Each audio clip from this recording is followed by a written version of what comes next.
Cuando yo vine aquí, lo primero que dije es no voy a continuar, digamos, la carrera corporate porque ya estaba un poco aburrido de trabajar en el área de consultoría y en el área de corporate en general. Con lo cual fundé Intellectium. Sobre todo aquí en España hay una visión de que este tema de inmovilizar el capital durante 7 años es algo que ven con mucho escepticismo. En un par de años ya estaremos empezando a ver tokens de todos los colores, tanto a nivel de empresas como a nivel de fondos de inversión. El fondo de inversión siempre asume riesgos. Lo más importante es ser capaz de internalizar inteligencia artificial a la compañía en el formato de agentes de AI.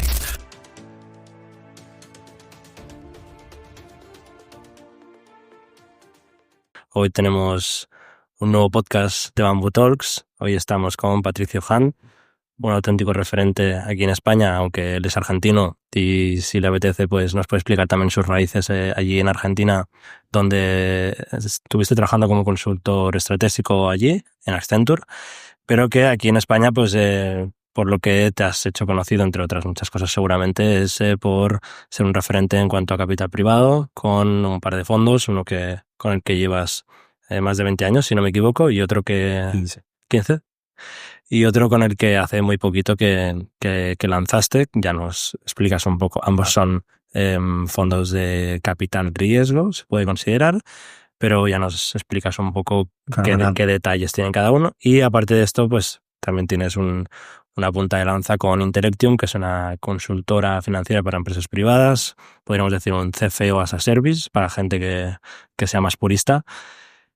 Bienvenido, Patricio. Muchísimas gracias. Un placer tenerte con nosotros. Igualmente, gracias por la oportunidad de compartir este rato. Pues si te parece bien, cuéntanos un poco, y vamos avanzando a través de la conversación, pero cuéntanos un poco qué tal por tus inicios. Por Argentina. Sí, exacto. Pues mira, yo soy ingeniero civil, lo que sería el equivalente aquí de caminos, canales y puertos. Empecé mi carrera en ExxonMobil, la petrolera, que en ese momento era la empresa de mayor capitalización bursátil. Hoy son las tecnológicas por largo y por lejos. Y bueno, tuve los primeros 3 años, los desarrollé en el departamento de ingeniería. A partir de ahí me empezó a interesar ya, porque yo trabajaba muy involucrado con el desarrollo de tiendas de conveniencia. Entonces, a partir de ahí y me hice muy amigo de la gente, digamos, que estaba en el área esta de convenience stores. Entonces, a partir de ahí dije, bueno, quiero pasarme ya más a la parte comercial. Entonces me fui a hacer un máster a Estados Unidos para poder tener los conocimientos financieros y de negocio más frescos. Cuando volví, empecé a trabajar, volví a Exxon también. Empecé en el área de comercialización, toda la parte de lo que eran las gerencias de venta en ese momento. Uh-huh. Y a partir de ahí después me fueron haciendo rotar. Pasé 1 año y pico en lo que era una iniciativa global y se llamaba World Class 2000, con el cual Exxon pretendía, hacer una renovación importante de cara al nuevo siglo. A nivel estratégico sobre todo, y después ya me quedé en el área de lo que sería ahí lo llaman planificación de marketing. En realidad marketing, lo llaman a todo lo que no es la refinería, pero tiene que ver con la parte de ventas y de planificación en general. Y cuando estaba en ese ciclo, me vinieron a buscar de Accenture para que contribuyera, a liderar la práctica de estrategia en el Cono Sur. Entonces me pasé a Accenture. La verdad que fue una experiencia formidable, porque entonces empezamos a trabajar tanto con compañías. Yo me incorporé al grupo de, podría llamar retail y productos, que básicamente es todo lo que es gran consumo. Uh-huh.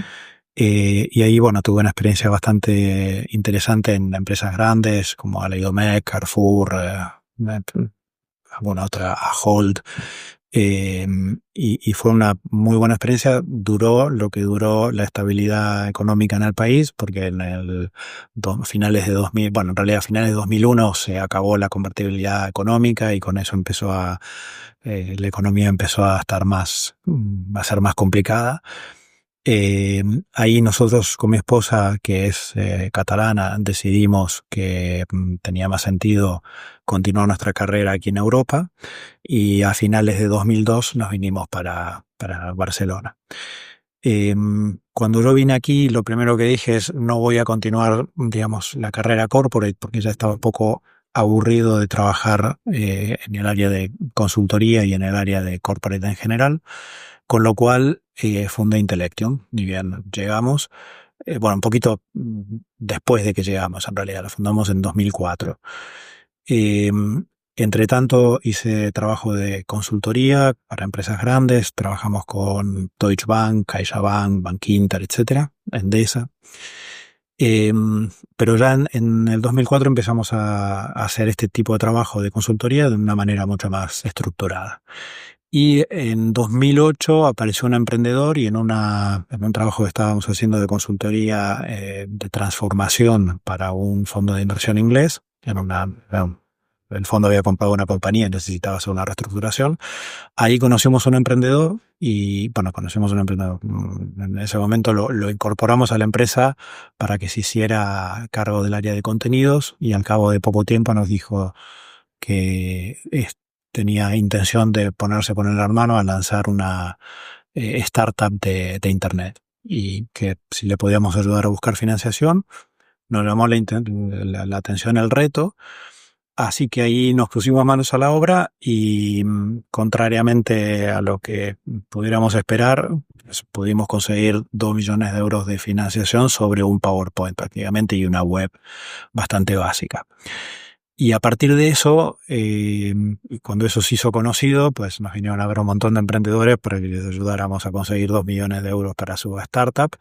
Y a partir de ahí arrancamos Intellectium ya con este cariz de trabajar con emprendedores y con startups tecnológicas.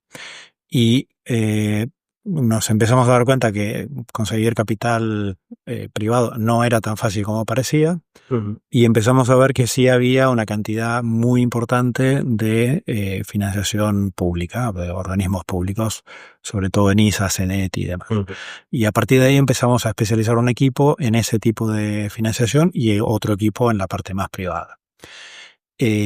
Con el tiempo también empezamos a trabajar en el área de CFO externo, primero con cierta,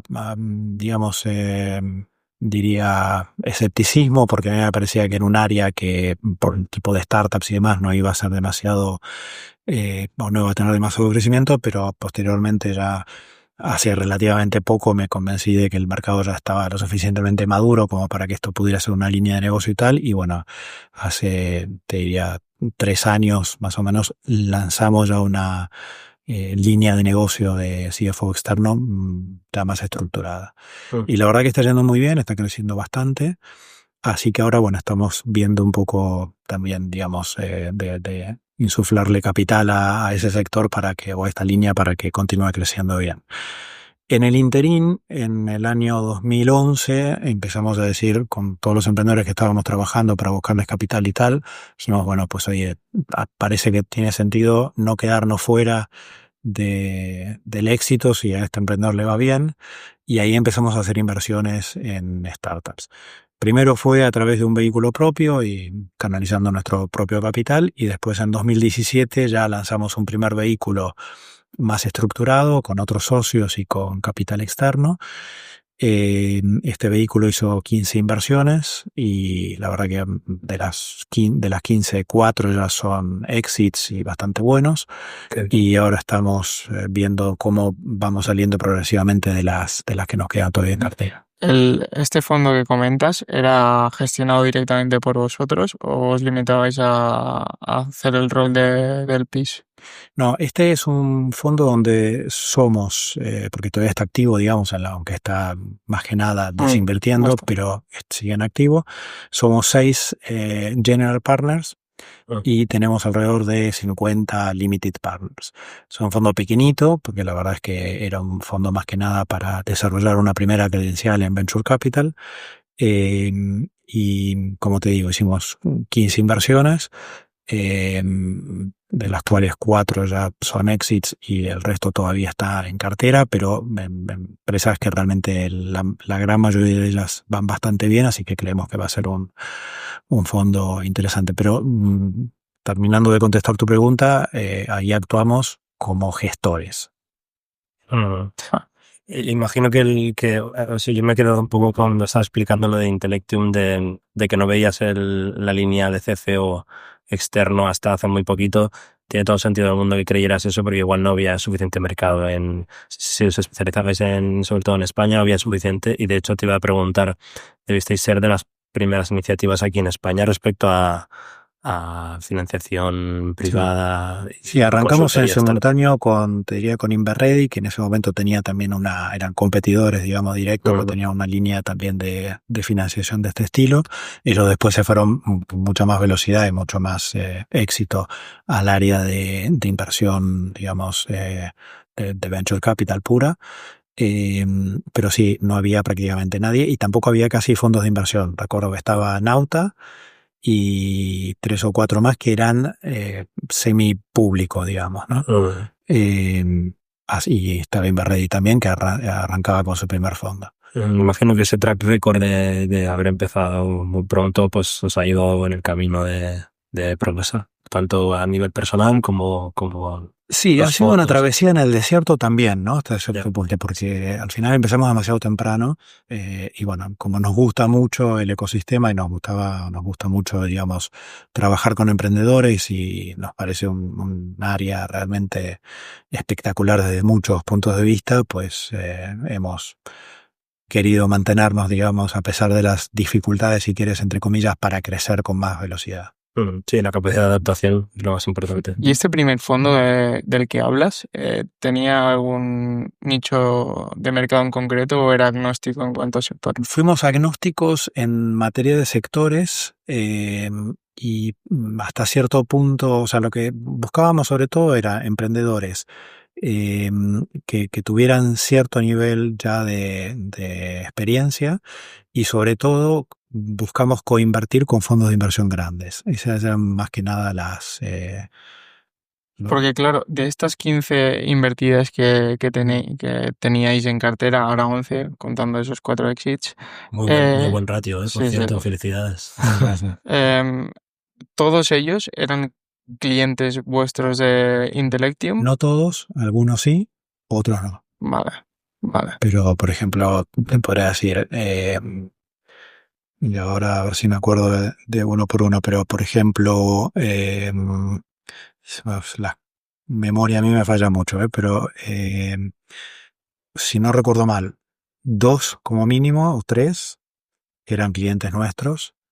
El resto fueron, digamos, también piensa que éramos 6 socios, General Partners, con lo cual todos iban aportando pero sí, como mínimo 3, si no me acuerdo mal, eran clientes nuestros, eran muy conocidos y bueno, fue fácil, digamos, ya. Y entiendo que a partir de ese momento, ¿no? Seguís con Intellectium, con esta nueva línea de sinergias de negocio. Por todos lados. Sí, en el 2022 prácticamente, entre 21 y 22, ya dejamos de invertir este vehículo porque lo teníamos todo invertido, con lo cual creamos un nuevo vehículo que se llama Lead Angels, que tiene otro formato, ese ya lo administramos exclusivamente desde Intellectium, y el formato es más un club de inversión en el cual nosotros, en la medida que encontramos alguna startup que nos parece relevante, la presentamos a los miembros del club y cada uno decide si quiere invertir o no.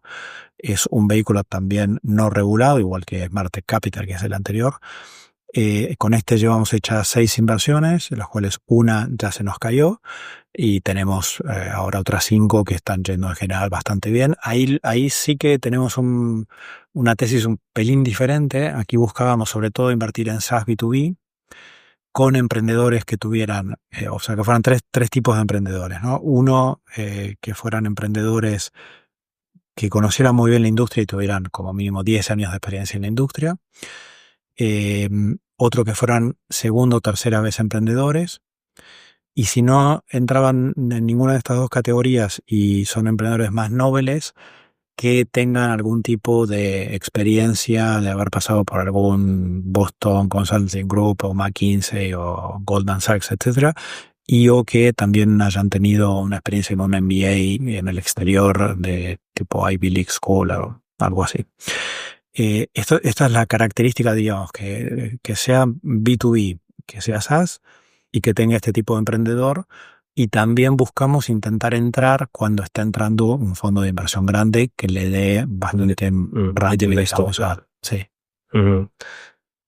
No siempre se juntan los tres factores, pero bueno, procuramos ir detrás de ese tipo de oportunidad. ¿Y qué tal está, cómo ves vamos a decir, porque he visto noticias recientemente de que el sector de Venture Capital está sufriendo un poco en el momento de la desinversión? ¿Cómo lo estáis viviendo vosotros desde dentro de esto? Pues mira, ahora nosotros estamos levantando un fondo, el primero regulado, First Tech Capital. Estamos haciendo en conjunto con Urs Rothmeier y con Frank Perkins. Sí. Urs es un referente también en el ecosistema y sobre todo una persona que trabajó mucho la parte de innovación por un lado y la parte de ayudar a emprendedores a través del Founder Institute.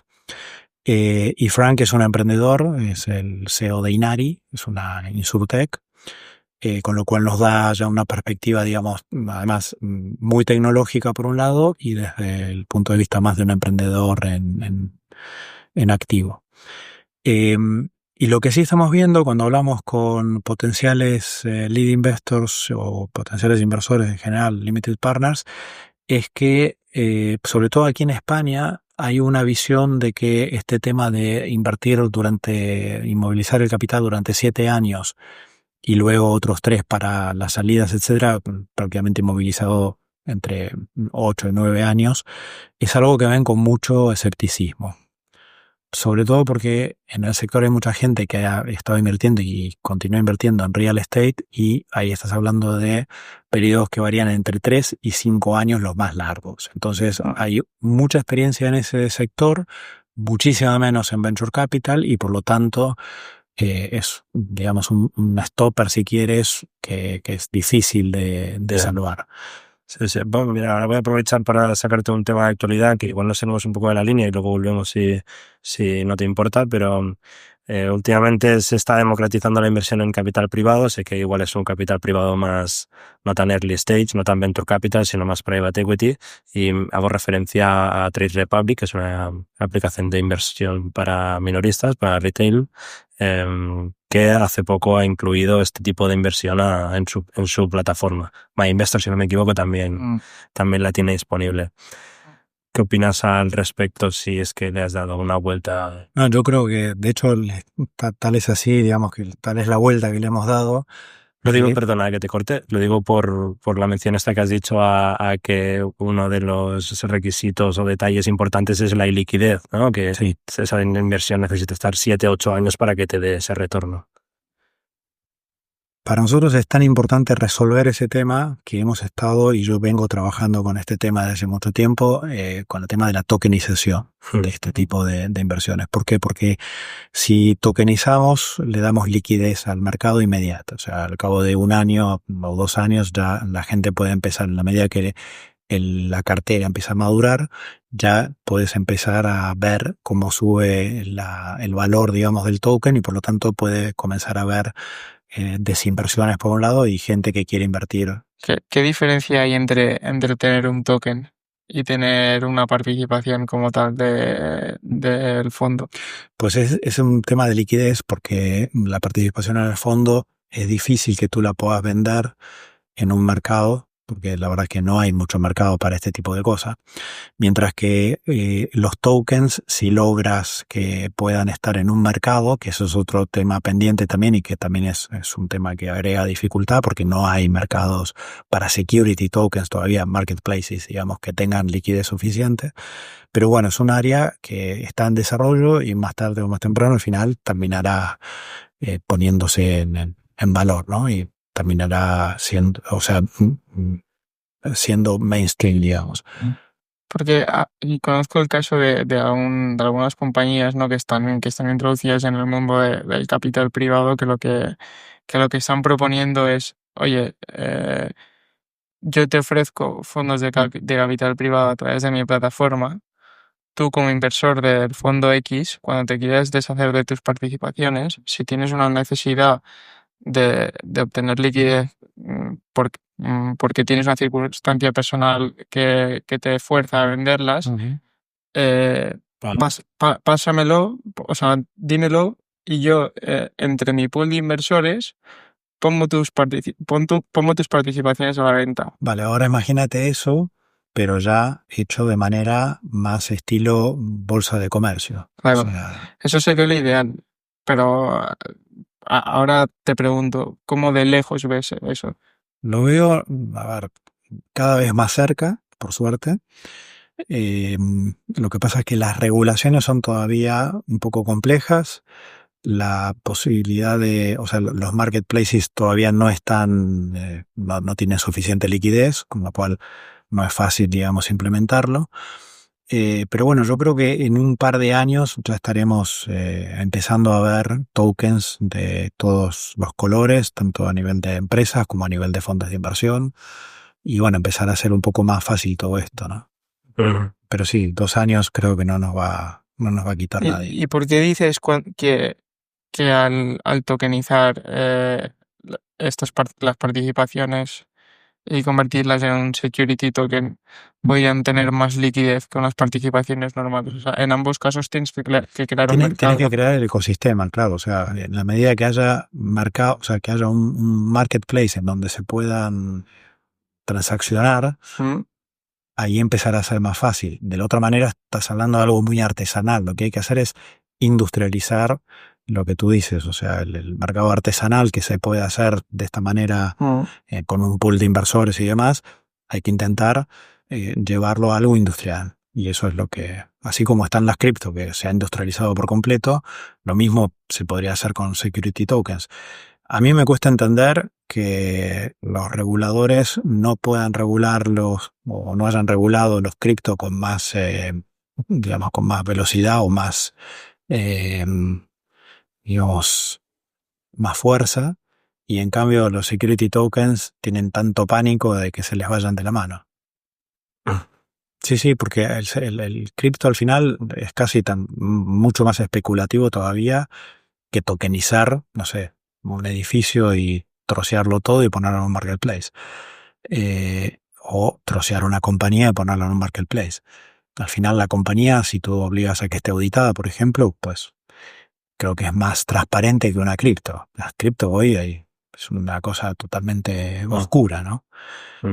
Pero bueno. ¿Y cómo lo hacéis me entra curiosidad, desde el club de inversión que habías comentado para pasar esa información, ese deal, y luego que cada uno invierta por su lado, vehículo, todo junto? Eso es tan artesanal como veníamos describiendo antes. O sea, lo hacemos de manera completamente artesanal. Tenemos un grupo de emails de toda la gente, circulamos la oportunidad cuando aparece una oportunidad que amerita ser compartida.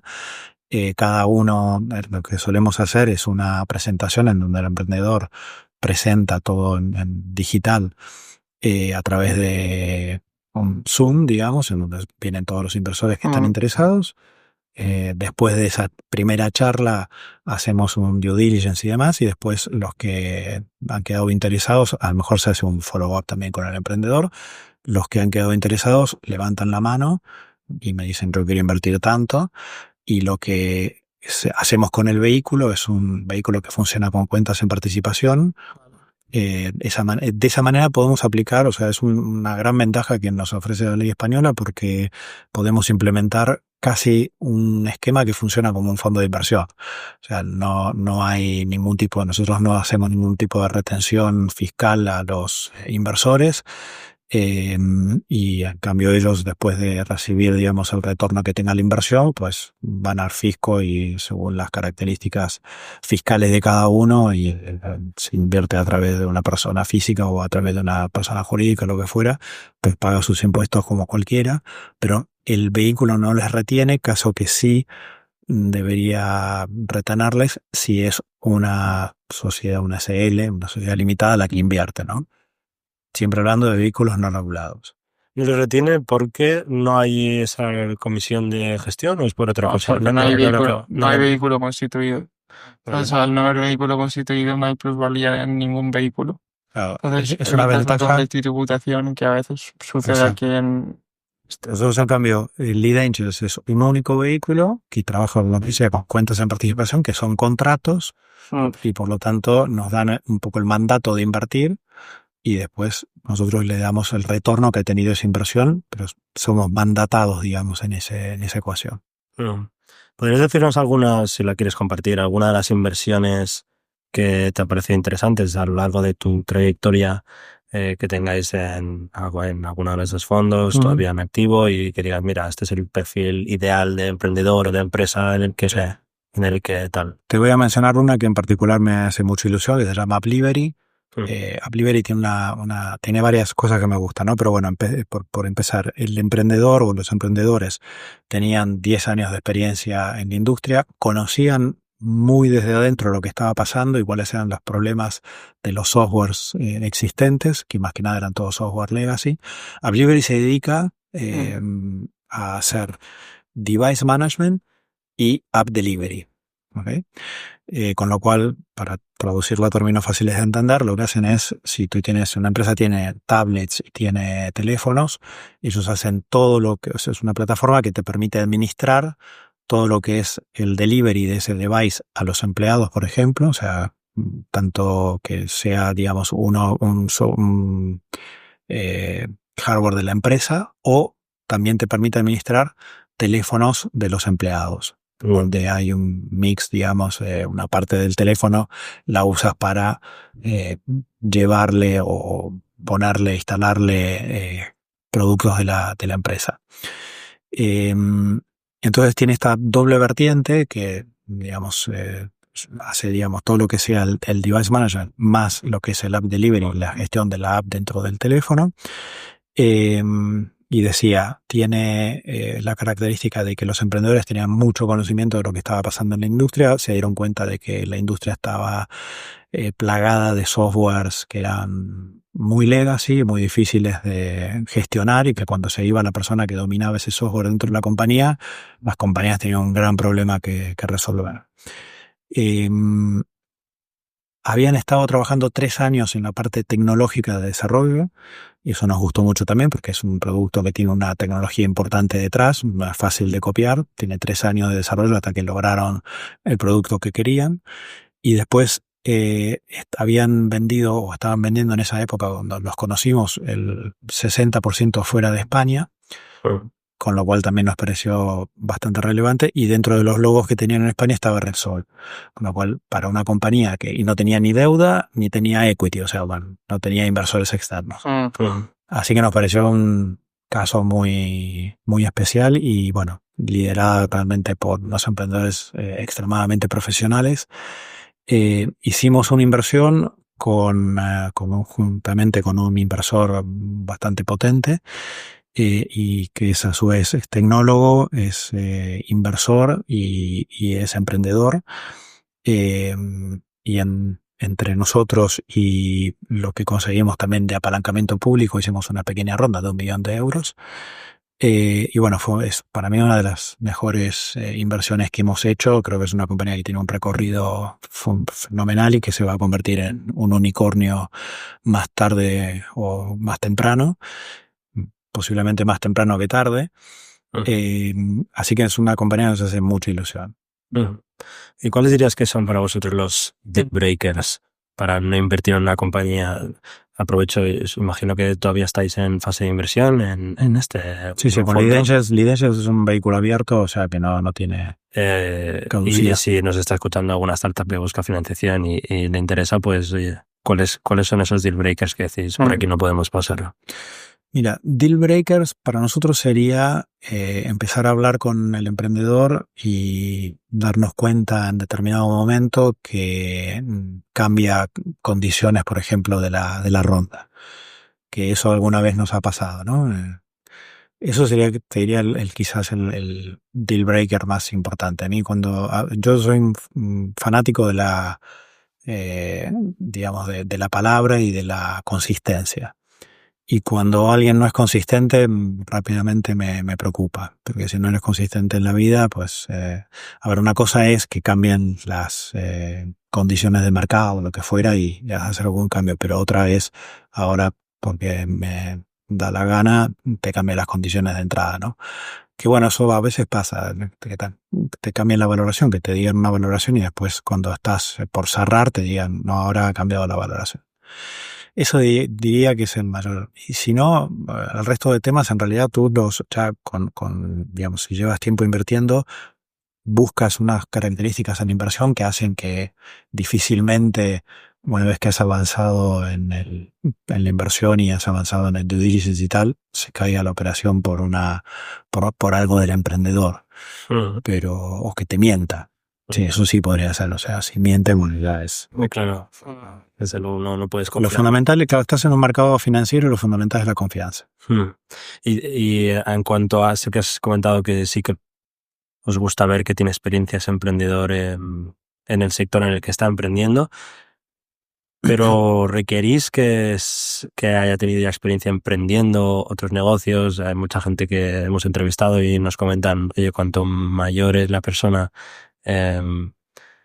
más nos fiamos de que la inversión puede ir bien, y es un poco incoherente con la propia filosofía del Venture Capital, que es la de tomar riesgos. Y en teoría, cuanto más joven, más riesgo eres. No lo veo tan así. Mira, si miras los estudios de cuáles son los emprendedores o cuál es el perfil del emprendedor más exitoso, es una persona de entre 40 y 45 años. Por esto que te digo que al final la experiencia no es en vano, la experiencia viene a solventar un montón de cosas que digamos que te permiten implementar mejor y te permiten equivocarte menos. Te permiten también tener redes más amplias de gente que conoces y eso favorece también todo lo que es la implementación. Entonces, el fondo de inversión siempre asume riesgos. O sea, esto de que ahora también tú haces una ecuación de cuánto riesgo quieres asumir. Entonces, los riesgos son de muchas características. Está el riesgo producto, el riesgo mercado, el riesgo implementación, bueno, hay una cantidad. Entonces, lo que vas haciendo es un de-risking a lo largo de la trayectoria de la empresa. Entonces, tú puedes entrar o puedes decidir entrar en el momento en que ya no hay más riesgo de product market fit, por ejemplo, que es una de las cosas que a nosotros nos gusta hacer. O sea, nos gusta entrar en una compañía donde ya hay una cierta prueba de que han dado con un producto que el mercado compra. Caso de Appleberry es 100% así. Porque has hablado de tipo de compañía, de perfil de emprendedor, y ahora por lo que comentas entiendo que entráis en fases ya un poquito más avanzadas, series A por ahí. Sí, nos gusta entrar en startups que ya han verificado el product market fit y que lo que requieren ahora es escalar, más que nada. Terminar posiblemente de incorporar gente al equipo para poder empezar a escalar, que ese es el primer requisito fundamental, o sea, tener un equipo que te permita, atajar la demanda de manera que puedas dar servicio. Y esa es la etapa en que nos gusta entrar, cuando hay que construir las capacidades de la compañía para escalar, pero no hay que pivotar todavía 3 o 4 veces hasta encontrar qué es lo que el cliente quiere, ¿no? ¿Qué tickets? Con Lead Angels estamos haciendo tickets de entre 100 y 150.000 euros. Y con First Tech Capital la tesis es hacer inversiones de entre 250 y 500, pudiendo llegar hasta 1 millón de euros, un solo ticket o una sola inversión, mejor dicho, por startup. Es decir, no haríamos follow-ons. Imagino que al ser SaaS B2B se requiere un ticket mayor por el simple hecho de que las valoraciones son más altas, múltiples son más exigentes. No creas, ahora en inteligencia artificial los tickets son más altos, las valoraciones son más altas, todo es más alto. O sea que yo creo que SaaS B2B empieza a ser un sector que va a ser altísimamente disrupcionado en los próximos años, el SaaS B2B tradicional que conocíamos hasta ahora. Así que... Pero le ves con mercado todavía, Sí, el mercado van a tener, o sea, lo que va a cambiar posiblemente es la forma en que digamos, en qué trabaja el software. Hay varias cosas y varias áreas en donde puede haber disrupciones. Todavía es muy poco claro lo que va a pasar y cómo van a ser disrupcionados, pero algo va a pasar. Me gustaría preguntarte, ya que hemos hablado del tema de valoraciones y múltiplos, tú que tienes varios años de trayectoria, ¿ves alguna correlación entre la macroeconomía que nos afecta diariamente con las valoraciones / múltiplos en el sector privado? No sé muy bien a qué te refieres en cuanto a alguna relación. O sea, al final... Me refiero a, para dar algo más de información y detalle, cuando la macroeconomía tiende a tener unos tipos de interés más altos, que hace que los inversores se muevan hacia un lado, hacia el otro, tipos de interés más bajos, hace que los inversores tomen más riesgo. Sí, esa relación evidentemente existe y es así cuando hay, digamos, más abundancia de capital. O ahora, por ejemplo, cuando hay un hype en un sector, como es el de la inteligencia artificial, hay más interés y por lo tanto las valoraciones suben y tal. Cuando en términos macroeconómicos, cuando hay una suba de las tasas de interés y el dinero se mueve a otros sectores de la economía, el capital riesgo sufre, eso siempre ha sido así y ha pasado siempre. Y esa relación existe y por lo tanto las valoraciones bajan porque al haber menos capital, pues va de oferta y demanda, ¿no? Claro. ¿Cómo está ahora? Si tuvieras que describir un gráfico visual, pero como no lo podemos ver visual, que es de palabra, ¿cómo has visto tú la trayectoria de estas valoraciones? Vimos un pico claro 2021, 2020, 2021. Pues en SaaS B2B. Pues en SaaS B2B lo que hemos visto es que las valoraciones han caído a la mitad, básicamente respecto del máximo que hubo en la época del COVID, básicamente. ¿Cómo se gestiona esto frente a inversores que invirtieron en esa añada del 2021 y que ahora esperan una valoración, por lo menos no perder dinero, ¿no? Igual o mayor, pero que los múltiplos te están diciendo que allí no se puede llegar? Bueno, depende de la compañía. Si has hecho una ronda en esa época y ahora tienes que volver a hacer otra ronda, a ver, se supone que la compañía ha avanzado ya, con lo cual difícilmente, digamos, si ha avanzado bien, difícilmente tengas que hacer un down round, sino que simplemente la valoración a la que vas a levantar no es tan buena como la que hubieras esperado, pero tampoco es por debajo de la que has levantado antes. El problema es si no has crecido lo suficiente. Si no has crecido lo suficiente, estás en un problema y posiblemente te lleve a un down round.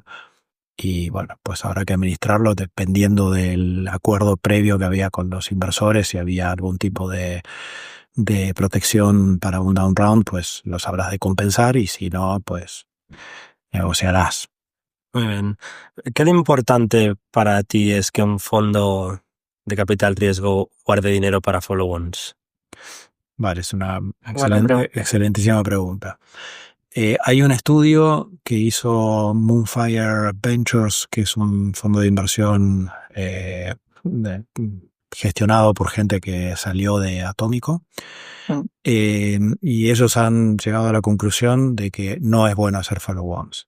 Vale. Y no es bueno desde la perspectiva de el retorno para el fondo, pero claro, hay condiciones de contexto, ¿no? Entonces, si tú tienes la posibilidad de invertir en todas las compañías, digamos, de alta calidad que hay en el mercado, o en una buena cantidad de compañías de alta calidad, posiblemente esto tenga todo el sentido del mundo. Es decir, es más fácil dar con el siguiente unicornio, digamos, que hacer una inversión de follow-on en una compañía mediocre. O sea, vas a tener mejor rentabilidad.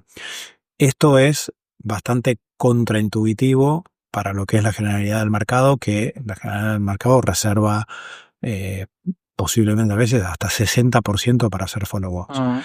Nosotros en First Tech lo que hemos dicho es que reservaremos entre un 10 y un 15% para follow-ons, sobre todo para casos especiales donde se da una circunstancia muy particular que, digamos, un down rounds, por ejemplo, en donde nos vemos muy afectados si no participamos. Se nos ha dado el caso en alguna compañía en Smart Tech Capital donde no hemos participado en una siguiente ronda y por lo tanto las condiciones que puso el inversor que entraba en esa ronda, que era un inversor que entraba en unas circunstancias delicadas, pues puso unos liquidation preferences que nos dejaron completamente fuera de la repartición de dinero cuando se vendió la compañía. Te puede pasar. Ahí nosotros nos reservamos el tener ese dinero para poder hacer, si creemos en la compañía, poder participar en ese esfuerzo. Esto que comentas es muy interesante porque, de hecho, en el mundo del Venture Capital siempre se habla de la esperanza matemática, ¿no? Al final es cuánto dinero ganas con las operaciones ganadoras por cuánto dinero pierdes con las operaciones perdedoras. Entonces, a priori, podría tener sentido, em, exacto, que como hace el mercado, ¿no? Guardarse un ticket, ¿no? Para sobreponderar la cartera del fondo a aquellas compañías que ya se ven que tienen una buena trayectoria.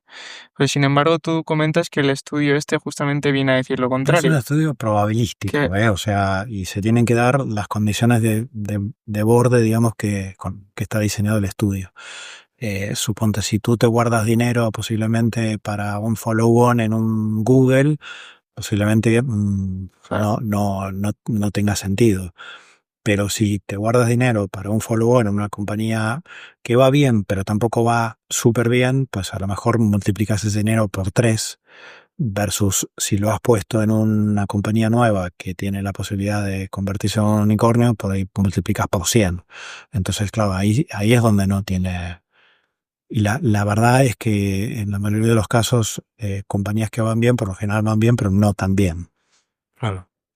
Claro, al final. Y además hay un estigma ahí, porque si no tienes una estrategia totalmente definida como la que estamos proponiendo nosotros, que es no hacemos follow-on, entonces, ¿qué pasa? Si tú tienes un 60% del fondo reservado para follow-ons y ahora tú eres un emprendedor y estás haciendo una ronda y las cosas no te van tan bien y necesitas, digamos, que los inversores que están pongan dinero, y yo te digo, mira, yo hago follow-ons, pero a ti no te voy a hacer follow-ons, estamos dando una señal al mercado de que las cosas no te van tan bien. Con lo cual es bastante negativo para el emprendedor trabajar con un fondo. Mucha gente me dice, no, pero yo soy un fondo que apuesto por el emprendedor y nos gustan los fondos que apuestan y qué tal. Que Vale, pero tiene dos caras esa moneda. la entiendo, que en cierta manera estás señalizando mal a la compañía que tú mismo tienes en cartera. Bueno, haces una diferenciación bien clara entre las que van bien y las que van mal.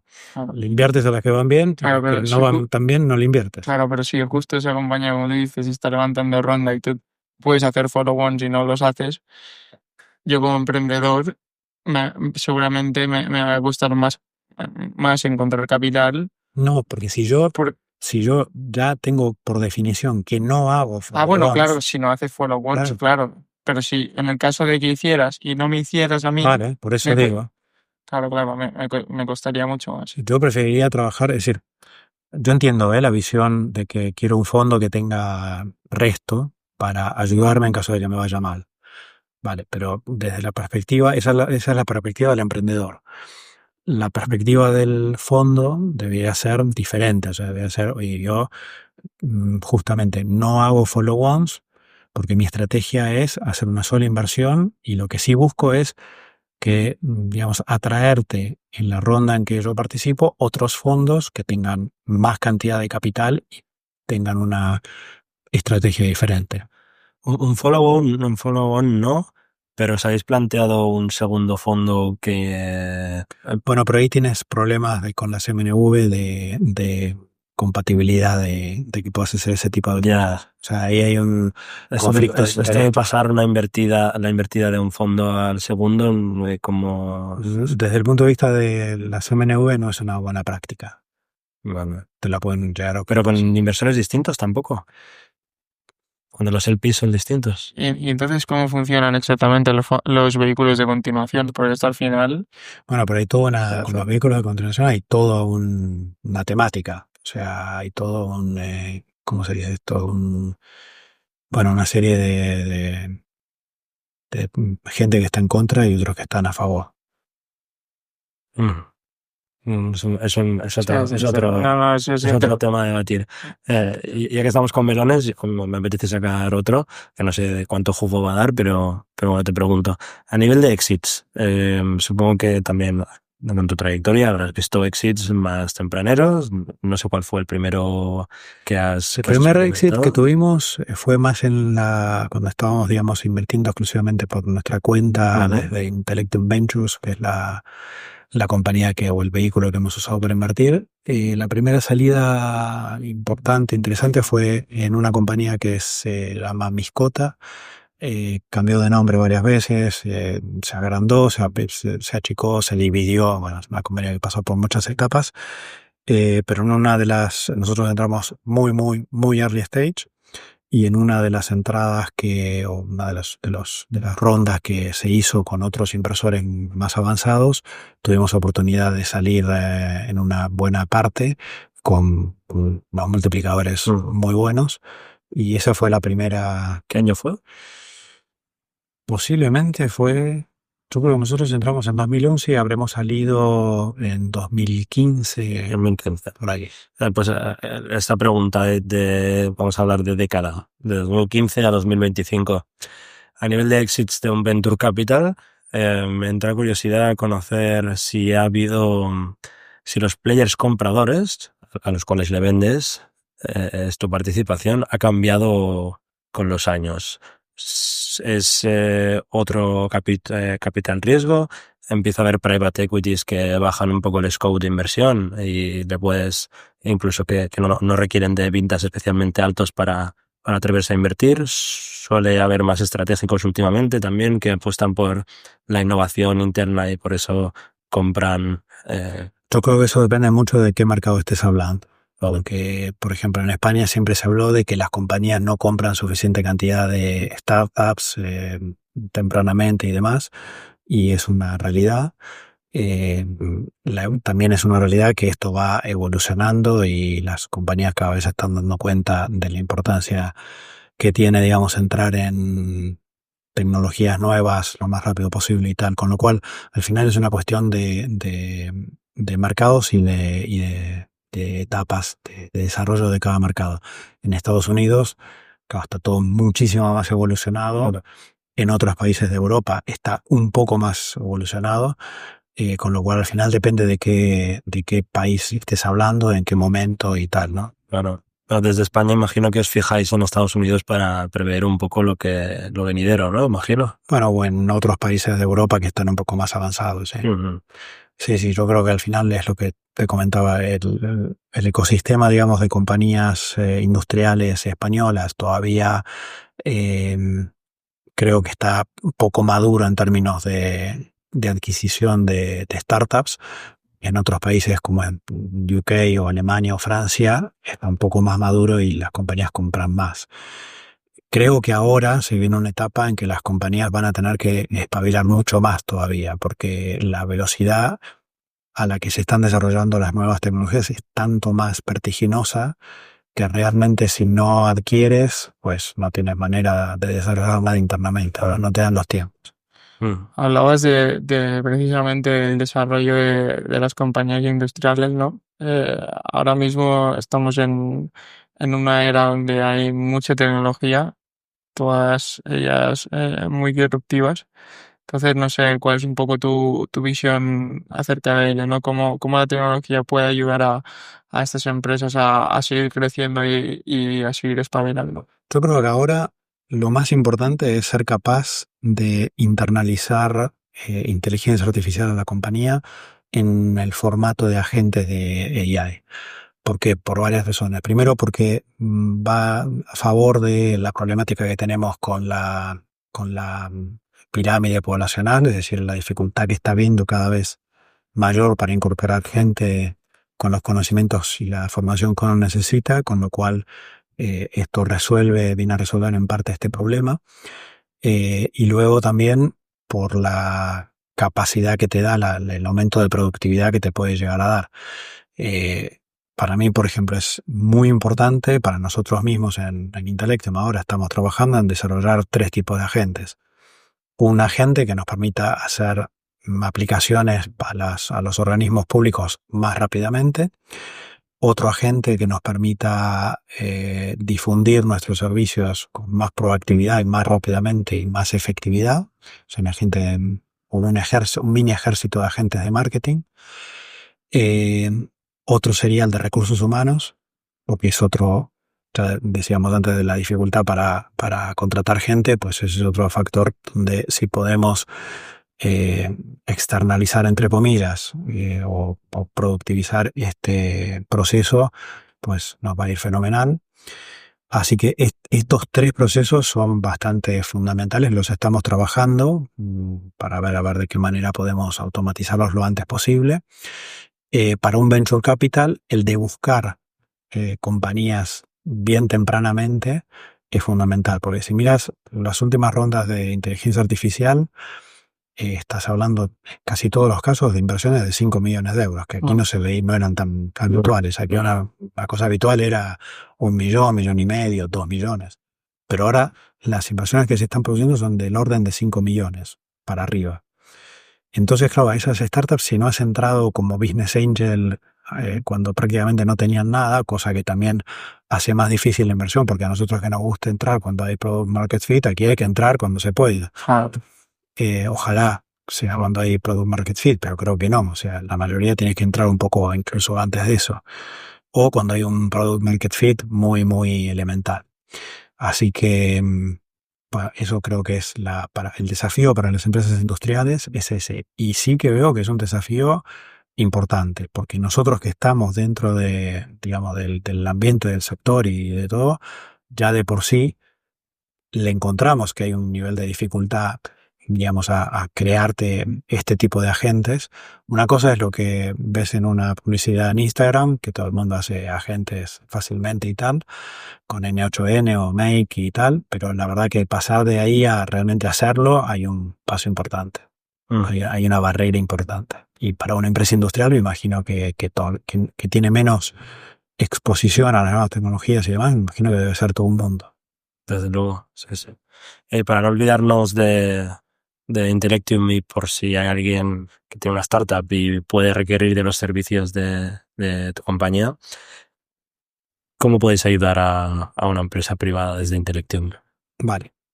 Nosotros podemos ayudar, digamos, de la manera más directa, que es ayudándoles a apalancar la ronda privada que ya tenga encaminada. Eso es una forma directa, rápida, y eso lo hacemos a través de 2 organismos públicos de España mayormente. Después hay muchos otros, pero para que la gente no se confunda, hay 2 organismos que son los que fondean a la mayor parte de las startups españolas, que son el ENISA, la Empresa Nacional de Innovación, y el CDTI.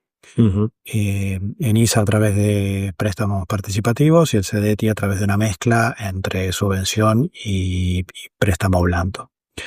Esa es la primera manera. La segunda manera, quizás más de largo plazo y quizás con una involucración nuestra bastante más importante, es la del CFO externo, en donde, por ejemplo, una empresa que quiera hacer una ronda de capital privado, nosotros podemos ya ayudarles a organizar todo lo que necesita, o sea, a volverse lo que llamamos investment ready, es decir, que tenga su modelo financiero bien hecho, que tenga un deck apropiado para, digamos, darse a conocer a los inversores, pero sobre todo que tenga una forma de presentar lo que tienen, que sea la adecuada, que están buscando, que sabemos que buscan, lo que quieren ver los fondos de inversión. Eso tenemos todo un proceso desde que empezamos a trabajar con una startup hasta que la compañía está ya en una situación en que puede presentarse inversores de una manera sólida. Y nosotros además acompañamos todo ese proceso, yendo a las reuniones, explicando el modelo financiero, por ejemplo, y demás. Y también muchas veces lo que tenemos es un rol, esto no es, digamos, general, pero sí cuando vemos una startup que nos llama la atención en particular, pues podemos hacer un rol de guía estratégica de alguna manera, en donde vamos cuestionando una serie de temas relacionados con lo que están desarrollando, pero desde una perspectiva netamente estratégica, ¿no? O sea, tú tienes un para ponerlo de alguna manera, un RP para determinado sector muy verticalizado, pues puede ser que te cuestionemos por qué, o sea, hoy invertir en un RP para un inversor no es algo ya tan obvio, pero si le pones una componente de inteligencia artificial y eres capaz de entrar en un mercado muy verticalizado y captar muchos de esos clientes, pues esa componente de inteligencia artificial se vuelve bastante estratégica y tienes ya, digamos, un elemento que es el RP verticalizado para atraer a ese tipo de cliente, y una vez que lo tienes dentro le puedes ofrecer otro elemento de valor añadido que tiene mucho más sentido desde el punto de vista de mercado que un RP solo. Uh-huh. En este caso, el segundo, que estáis ahora abriendo mercado, que es el de acompañamiento más de CFO externo, en muchos casos asesorando a startups para rondas de inversión. ¿Cuál es el modelo de negocio que planteáis en este caso? ¿Les hacéis es un pago único? ¿Es a exit? Nosotros antes teníamos un modelo de negocio que era de acompañar, digamos, con un fee, si quieres un setup fee en realidad relativamente pequeño, que era básicamente para cubrir los gastos, los costes que teníamos para desarrollar ese modelo financiero y el tech. Y después sí teníamos un success fee en caso de que encontraran financiación. Y aquí lo que hacíamos era ayudarles también a buscar los inversores y tal. A poco no, hicimos 30 rondas de este tipo, pero llegó un momento en que yo mismo ya dejé de creer en el modelo porque al tener que presentarles nosotros a los inversores, llegó un momento en que cuando los inversores te conocen, la verdad que esa barrera baja, pero cuando tienes que ir a buscar inversores que no necesariamente conoces, el que llegues a través de una consultora no es una buena imagen para el emprendedor. Entonces, ya en ese momento dijimos, con el modelo de CFO, nosotros ya tenemos de alguna manera cubiertos nuestros gastos de producción de modelo financiero y de DEC, con lo cual no solemos entonces, salvo que la involucración requiera que tengamos que trabajar de otra manera y ser más proactivos y tal, pero si no, simplemente hacemos el acompañamiento dentro del contexto del programa de CFO externo. Lo único que sí pedimos es un mínimo de tiempo para nosotros poder recuperar la inversión que hacemos. Muy bien.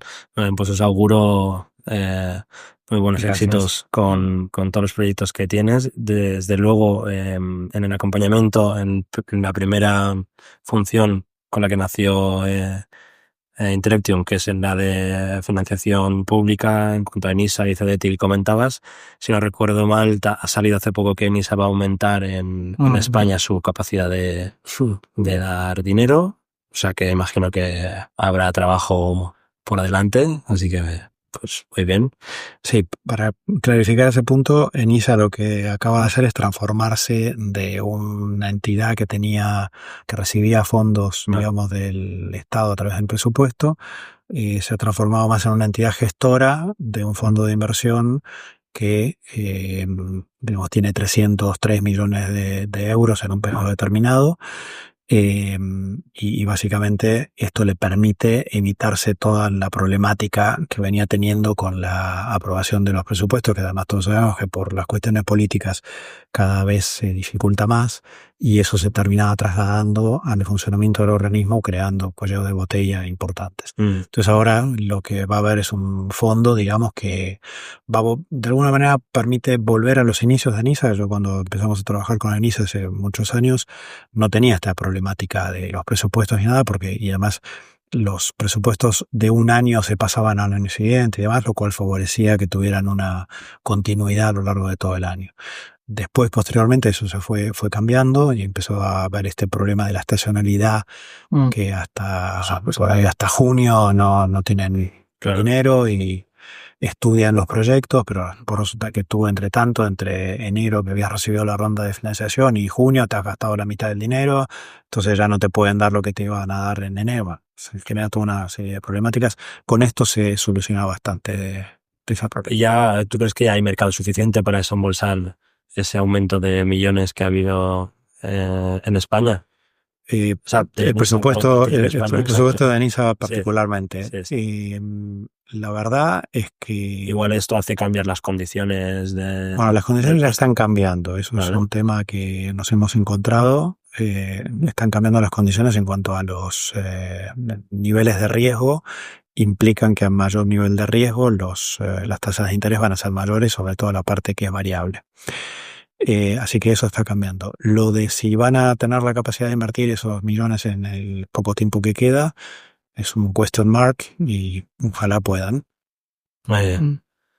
Pues Patricio, ha sido un placer. Antes de acabar, sí que nos gustaría, es la pregunta que hacemos a todos los invitados. Si no tienes nada más que añadir tú, si No. tienes algo más que decir, dilo. Yo creo que lo hemos tocado todo. ¿Ahora o...? Desde tus inicios hasta Intellectium con la parte más de consultoría estratégica como barrera financiera, y también hemos tocado todo el tema de capital privado, tus dos fondos, hemos mencionado algún caso de alguna participada tuya bien invertida, o sea que yo creo que ha quedado un episodio bastante interesante, ¿no? Sí, para acabar la pregunta, por así decirlo, canon de nuestro podcast es tú a nivel personal, si lo quieres compartir, o a nivel profesional, ¿qué objetivos te planteas a corto o medio plazos?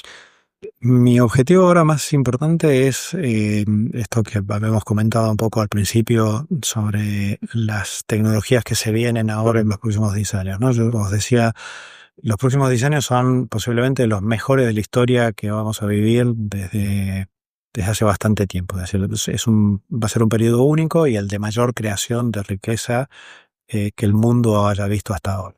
Con lo cual, el desafío es sacar partido, digamos, de estos próximos 10 años, todo lo que se pueda, ponernos a la vanguardia de lo que es el pensamiento de lo que va a pasar.